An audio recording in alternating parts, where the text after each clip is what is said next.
Hello दोस्तों, स्वागत है आप सभी को एग्ज़ाम रिजल्ट पर।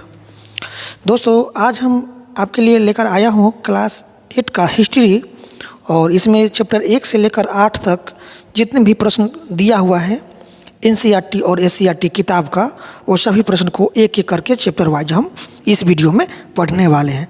तो फ्रेंड्स, चैनल को सब्सक्राइब नहीं किए तो चैनल को सब्सक्राइब कर लीजिए ताकि आने वाले जितने भी वीडियो होगी उसकी सारी जानकारी आपको सबसे पहले मिल जाएगी। ठीक है, तो फ्रेंड्स चैनल को सब्सक्राइब कर लीजिए सबसे पहले जा करके।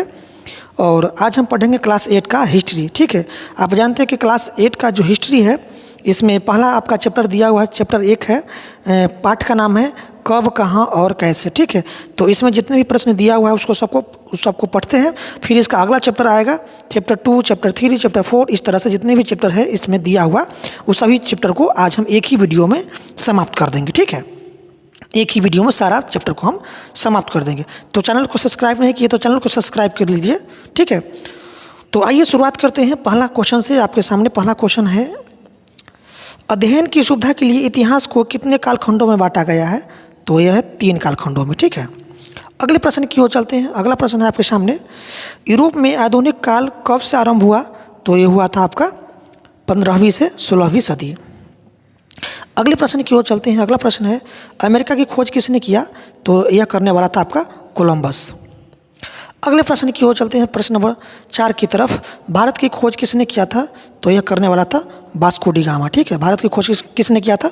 वास्को डी गामा ने। अगले प्रश्न की ओर चलते हैं, कोलंबस ने अमेरिका की खोज कब किया था? तो किया था 1992 में।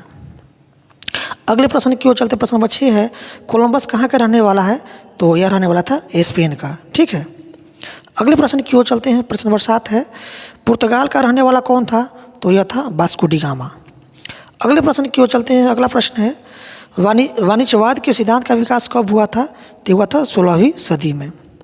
अगले प्रश्न की ओर चलते हैं। प्रश्न नंबर 9 है आपके सामने, अमेरिकी स्वतंत्रता संग्राम कब हुआ था? तो ये हुआ था आपका 1776 में। अगले प्रश्न की ओर चलते हैं। प्रश्न नंबर 10 है आपके सामने। प्रश्न नंबर 10 है,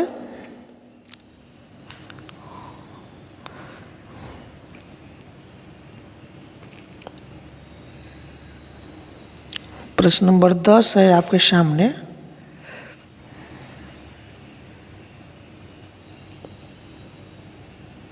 प्रश्न नंबर 10 कहता है, प्रश्न नंबर 10 है, क्या कहता है प्रश्न 10?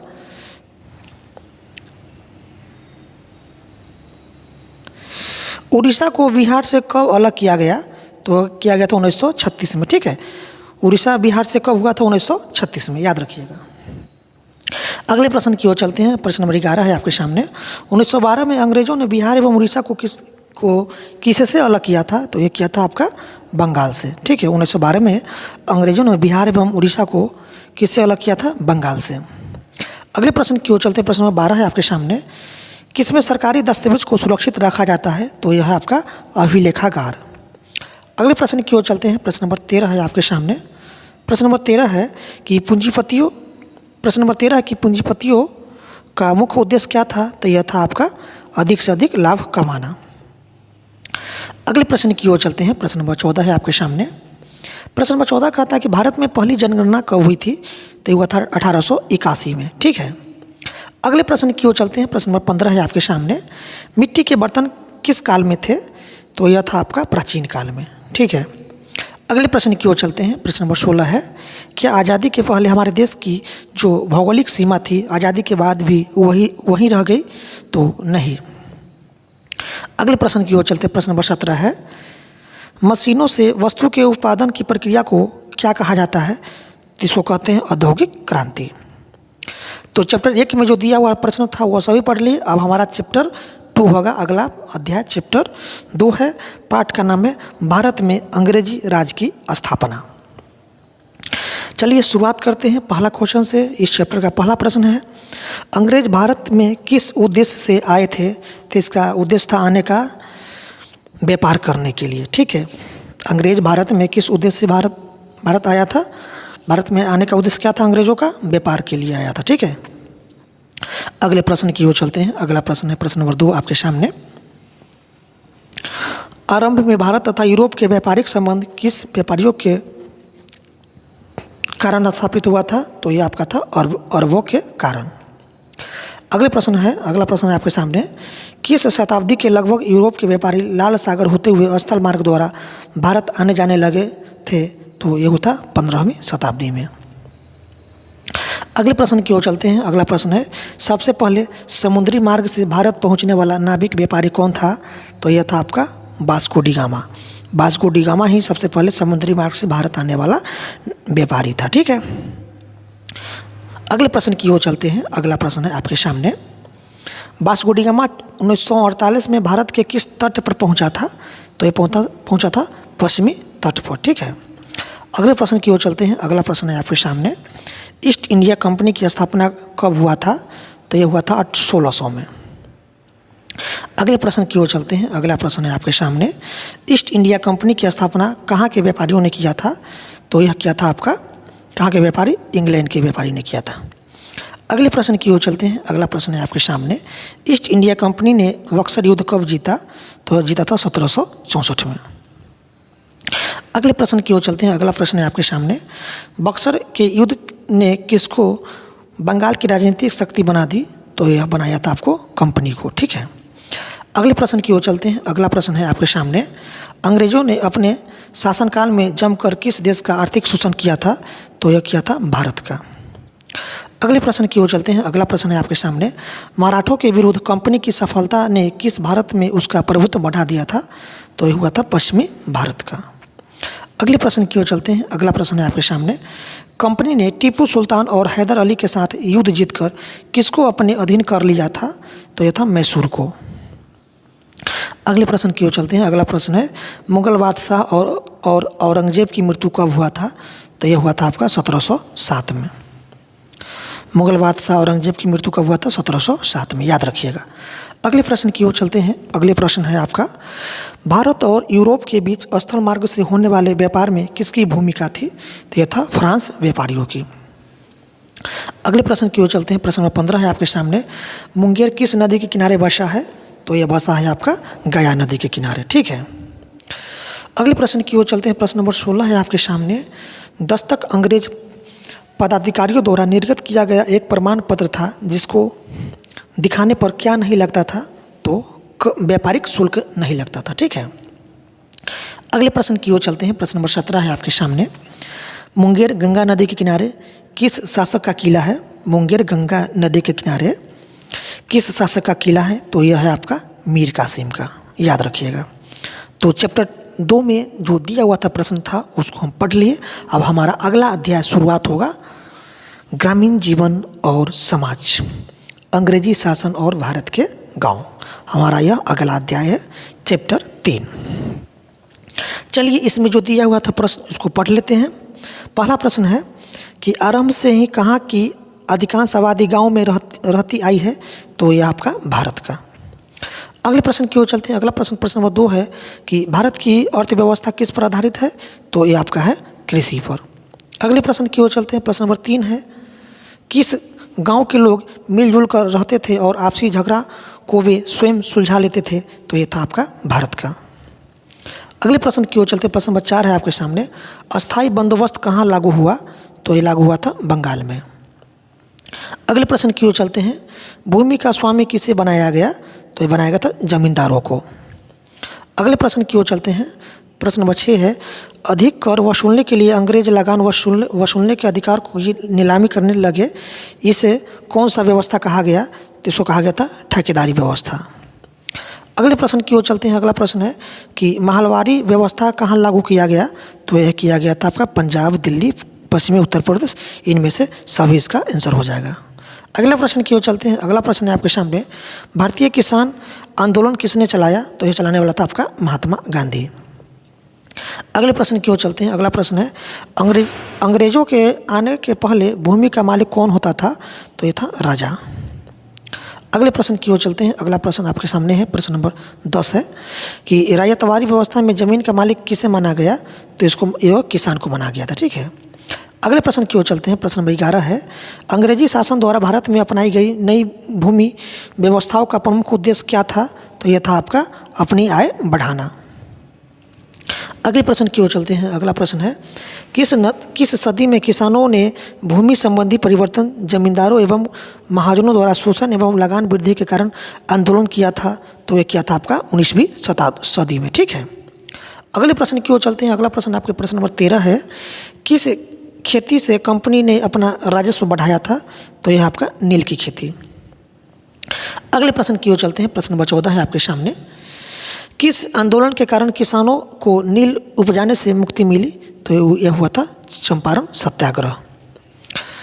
अगले प्रश्न की ओर चलते हैं। प्रश्न नंबर 15 है, यह कौन तय करता था कि किसान को किस वर्ष कितना लगान देना है?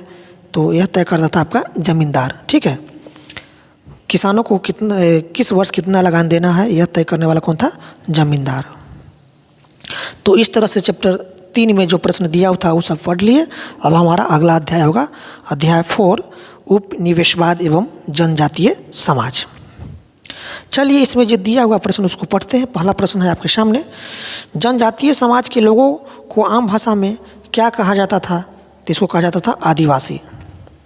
अगले प्रश्न की ओर चलते हैं। अगला प्रश्न है आपके सामने, अपनी आजीविका के लिए आदिवासी पूरी तरह किस पर निर्भर थे? तो यह था आपका वनों पर। अगले प्रश्न की ओर चलते हैं। अगला प्रश्न है आपके सामने, जंगल में उपजे फल कंदमूल एवं महुआ के फूल कौन खाते थे? तो यह खाने वाला था आपका आदिवासी। अगले प्रश्न की ओर चलते हैं। अगला प्रश्न है आपके सामने। अगला प्रश्न है, जूम की खेती कौन लोग करते थे? तो यह करने वाला था आपका आदिवासी लोग। अगले प्रश्न की ओर चलते हैं। अगला प्रश्न है आपके सामने, किसने आदिवासियों के जीवन के तबाह करना प्रारंभ कर दिया था? तो यह था अंग्रेजों ने। ठीक है, अंग्रेजों ने आदिवासियों के जीवन को तबाह करना प्रारंभ कर दिया था। अगले प्रश्न की ओर चलते हैं। अगला प्रश्न नंबर 6 है, अंग्रेजों ने वन विभाग की स्थापना कब किया? तो यह किया था 1864 में। अगले प्रश्न की ओर चलते हैं। अगला प्रश्न है, अंग्रेजों ने वन अधिनियम कब बनाया? तो बनाया था यह आपका 1865 में। अगले प्रश्न की ओर चलते हैं। प्रश्न नंबर 8 है आपके सामने, ब्रिटिश जुल्म से परेशान होकर आदिवासियों ने किसके नेतृत्व में बहुत बड़ा आंदोलन किया? तो यह था आपका बिरसा मुंडा के नेतृत्व में। ठीक है, अगले प्रश्न की ओर चलते हैं। अगला प्रश्न है आपके सामने, इस आंदोलन से प्रभावित होकर अंग्रेजों ने किस वर्ष में छोटा नागपुर काश्तकारी अधिनियम बनाया? तो यह था आपका 1908 में।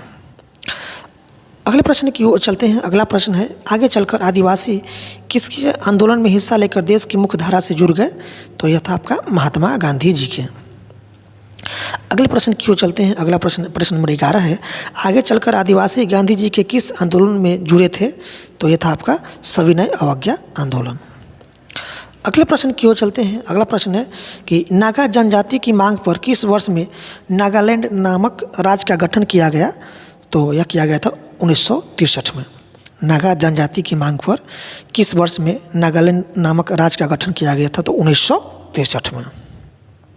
अगले प्रश्न की ओर चलते हैं। अगला प्रश्न आपके सामने है, दीकू किसे कहा जाता था? तो गैर आदिवासी लोग को दीकू कहा जाता था। अगले प्रश्न की ओर चलते हैं। अगला प्रश्न है आपके सामने। अगला प्रश्न है, बिरसा मुंडा किस क्षेत्र के निवासी थे? तो यह आपका था संथाल परगना। अगले प्रश्न की ओर चलते हैं। अगला प्रश्न है आपके सामने, संथालों के संघर्ष के कारण किस वर्ष में बिहार का विभाजन करके झारखंड राज्य का निर्माण किया गया था? तो यह हुआ था आपका 15 नवंबर 2000 को। ठीक है, ये हुआ था 15 नवंबर 2000 को झारखंड राज्य का गठन हुआ था, याद रखिएगा। अगले प्रश्न की ओर चलते हैं। अगला प्रश्न है प्रश्न नंबर 16 है आपके सामने, झारखंड राज्य किस राज्य के विभाजन के परिणाम स्वरूप बना?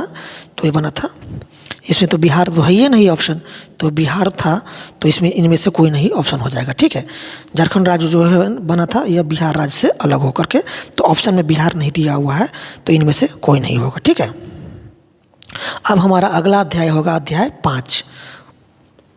ठीक है, चैप्टर का नाम है शिल्प एवं उद्योग। चलिए इसमें जो दिया हुआ प्रश्न को उसको पढ़ते हैं।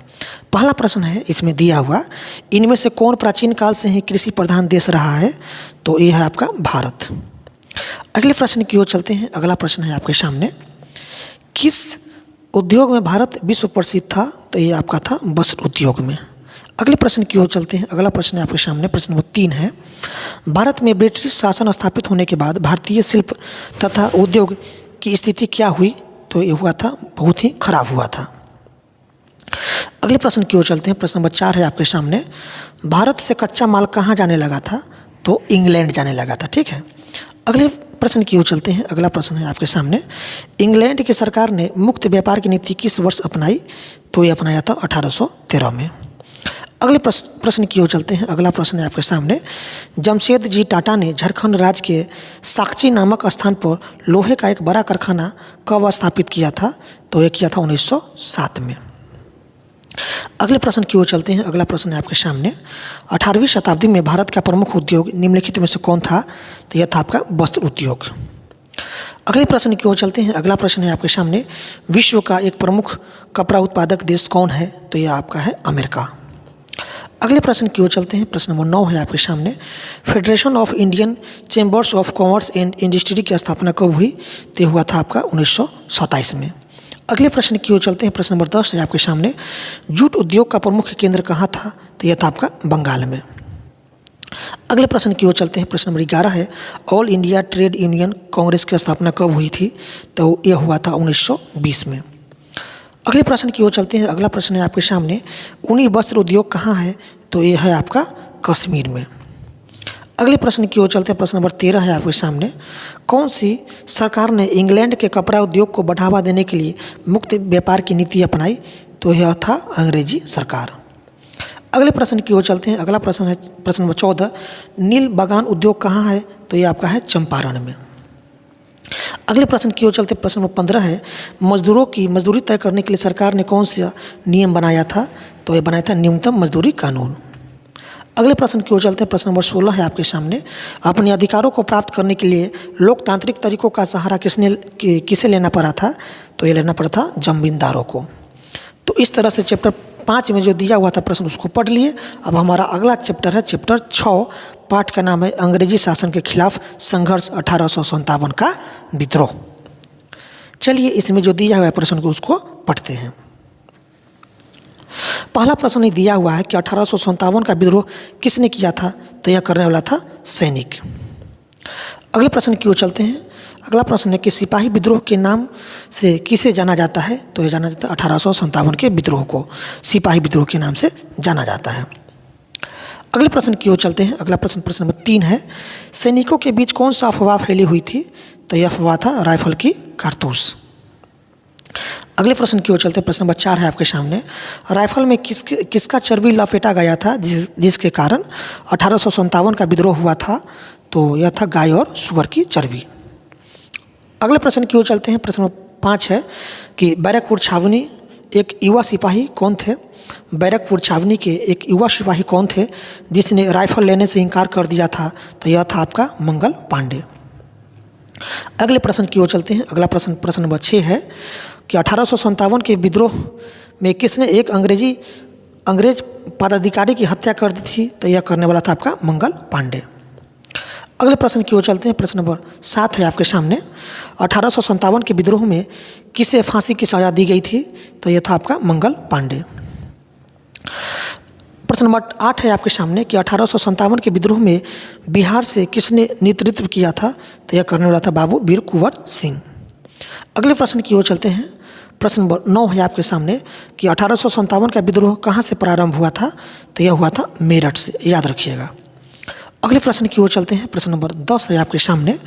मंगल पांडे किस छावनी के युवा सिपाही थे? तो यह था बैरकपुर का। अगले प्रश्न की ओर चलते हैं। प्रश्न नंबर 11 है कि कुंवर सिंह कहाँ के जमींदार थे? तो यह था आपका जगदीशपुर के। अगले प्रश्न की ओर चलते हैं। प्रश्न नंबर 12 है आपके सामने कि वहाबी आंदोलन का नेतृत्व बिहार में किसने किया था? तो यह करने वाला था आपका विलायत अली। अगले प्रश्न की ओर चलते हैं। प्रश्न नंबर 13 है आपके सामने कि बहादुर शाह जफर कहाँ के रहने वाले थे? तो यह था आपका लखनऊ के। अगले प्रश्न की ओर चलते हैं। प्रश्न नंबर 14 है किसको प्रारंभ से ही भारत की सत्ता के केंद्र के रूप में जाना जाता था? तो यह है आपका दिल्ली को प्रारंभ से ही भारत की सत्ता केंद्र के रूप में जाना जाता था। अगले प्रश्न की ओर चलते हैं। प्रश्न नंबर 15 है आपके सामने। किस विद्रोह के बाद ब्रिटिश संसद द्वारा कानून बनाकर भारत से ईस्ट इंडिया कंपनी का शासन समाप्त कर दिया गया? तो यह था आपका 1857 के विद्रोह। अगले प्रश्न की ओर चलते हैं। अगला प्रश्न है आपके सामने। अगला प्रश्न है, किसको इस्तेमाल करने से पहले उसे दांत से काटना पड़ता था जिसके कारण 1857 का विद्रोह हुआ? तो यह था आपका चर्बी वाला कारतूस। तो चैप्टर 6 में जो प्रश्न दिया हुआ था वो सभी प्रश्न समाप्त हुआ। अब हमारा अगला चैप्टर है चैप्टर 7। चैप्टर का नाम है ब्रिटिश शासन एवं शिक्षा। चलिए इस चैप्टर में जो दिया हुआ प्रश्न को उसको पढ़ते हैं। पहला प्रश्न है आपके सामने। अपने शासनकाल के पहले कितने वर्षों तक अंग्रेजों ने भारत में शिक्षा के क्षेत्र में कोई भी न्याय काम नहीं किया? तो यह हुआ था 60 वर्ष तक। ठीक है, अगले प्रश्न की ओर चलते हैं। प्रश्न नंबर 2 है आपके सामने कि 1813 ईस्वी में ब्रिटिश संसद ने एक कानून बनाकर भारत के शिक्षा क्षेत्र में प्रति वर्ष कितने लाख रुपए खर्च करने का निश्चय किया था? तो यह था 1 लाख रुपया। ठीक है, अगले प्रश्न की ओर चलते हैं। प्रश्न नंबर 3 है आपके सामने। अंग्रेज सरकार ने आधुनिक शिक्षा अधिनियम का कब पारित किया?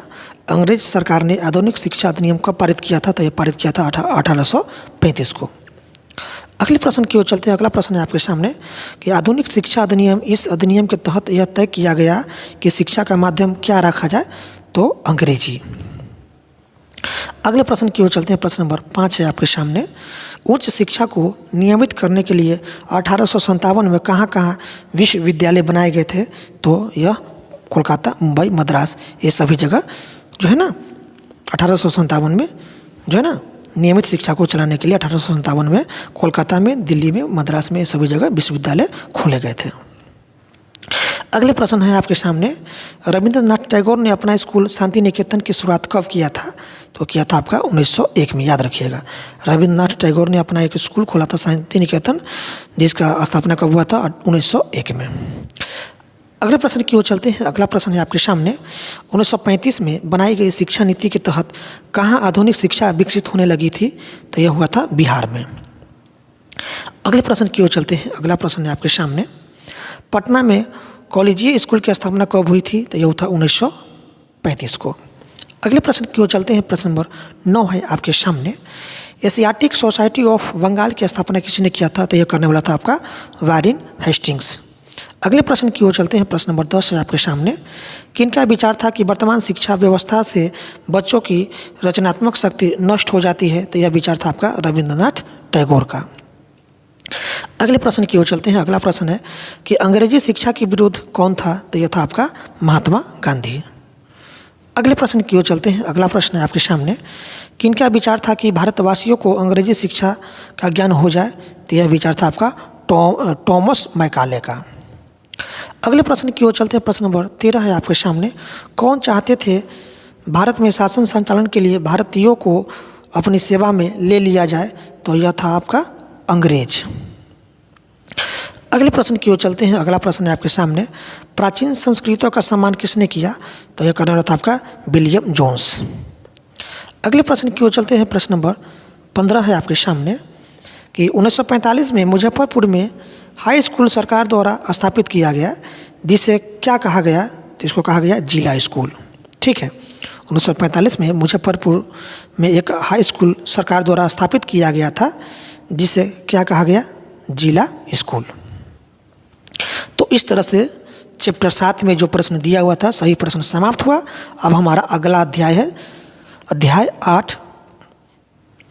पाठ का नाम है जातीय व्यवस्था की चुनौतियाँ। ठीक है, चलिए पढ़ते हैं इसमें दिया हुआ प्रश्न को। पहला प्रश्न है आपके सामने। किस काल में वर्ण व्यवस्था थी? तो यह था आपका प्राचीन काल में। अगले प्रश्न की ओर चलते हैं। अगला प्रश्न है आपके सामने। काम के आधार पर समाज में कितने प्रकार का वर्ण था? तो यह था आपका 3 प्रकार का। अगले प्रश्न की ओर चलते हैं। अगला प्रश्न है आपके सामने। वर्ण व्यवस्था के आधार पर समाज में तीसरा स्थान किनका था? तो यह था आपका वैश्य का था। ठीक है, अगले प्रश्न की ओर चलते हैं। अगला प्रश्न है आपके सामने कि पढ़ने पढ़ाने वाले को क्या कहा गया है? तो इसको कहा गया था ब्राह्मण। अगले प्रश्न की ओर चलते हैं। अगला प्रश्न है आपके सामने कि ब्राह्मण, क्षत्रिय, वैश्य इन तीनों वर्णों को सेवा करने वाले कौन है? तो यह है आपका शूद्र। अगले प्रश्न की ओर चलते हैं। अगला प्रश्न है आपके सामने, जाति प्रथा का सबसे पुराना पक्ष, जाति प्रथा का सबसे बुरा पक्ष क्या था? तो यह था आपका छुआछूत। अगले प्रश्न की ओर चलते हैं। अगला प्रश्न है आपके सामने, किनके साथ अच्छा व्यवहार नहीं किया जाता था और कुआं एवं मंदिरों जैसे सार्वजनिक स्थानों पर जाने की मनाही थी? तो यह था आपका किसका? शूद्र का। ठीक है, शूद्र के साथ अच्छा व्यवहार नहीं किया जाता था और कुआं एवं मंदिरों में जाने से क्या था? मनाही थी। ठीक है, अगले प्रश्न की ओर चलते हैं। प्रश्न नंबर 8 है आपके सामने कि फूले के द्वारा किस संगठन की स्थापना हुई? तो ये हुआ था आपका सत्य शोधक समाज की। अगले प्रश्न की ओर चलते हैं। प्रश्न नंबर 9 है आपके सामने कि गैर बराबरी विरोधी आंदोलन केरल में किसके द्वारा प्रारंभ किया गया था? तो किया गया था यह नारायण गुरु के द्वारा। अगले प्रश्न की ओर चलते हैं। प्रश्न नंबर 10 है आपके सामने कि पेरियार के द्वारा कौन सा आंदोलन प्रारंभ किया गया था? तो यह था आपका आत्मसम्मान आंदोलन। अगले प्रश्न की ओर चलते हैं। प्रश्न नंबर 11 है आपके सामने कि हरिजन सेवक संघ महात्मा गांधी के द्वारा किस वर्ष गठित किया गया था? तो यह किया गया था 1932 में।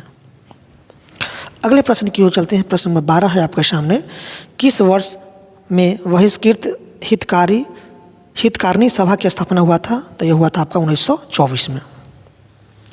अगले प्रश्न की ओर चलते हैं। प्रश्न नंबर 13 है आपके सामने कि बहिष्कृत हितकारी सभा की स्थापना किसने किया था? तो यह करने वाला था आपका भीमराव अंबेडकर। अगले प्रश्न की ओर चलते हैं। प्रश्न नंबर 14 है आपके सामने कि 1942 में किसने अनुसूचित जाति संघ की स्थापना किया? तो यह करने वाला था आपका भीमराव अंबेडकर। अगला प्रश्न है प्रश्न नंबर 15 है कि श्री नारायण गुरु ने श्री नारायण परिपालन योगम नामक संस्था की स्थापना कब किया था? तो यह किया था 1942 में। तो इस तरह से दिया हुआ चैप्टर समाप्त हुआ।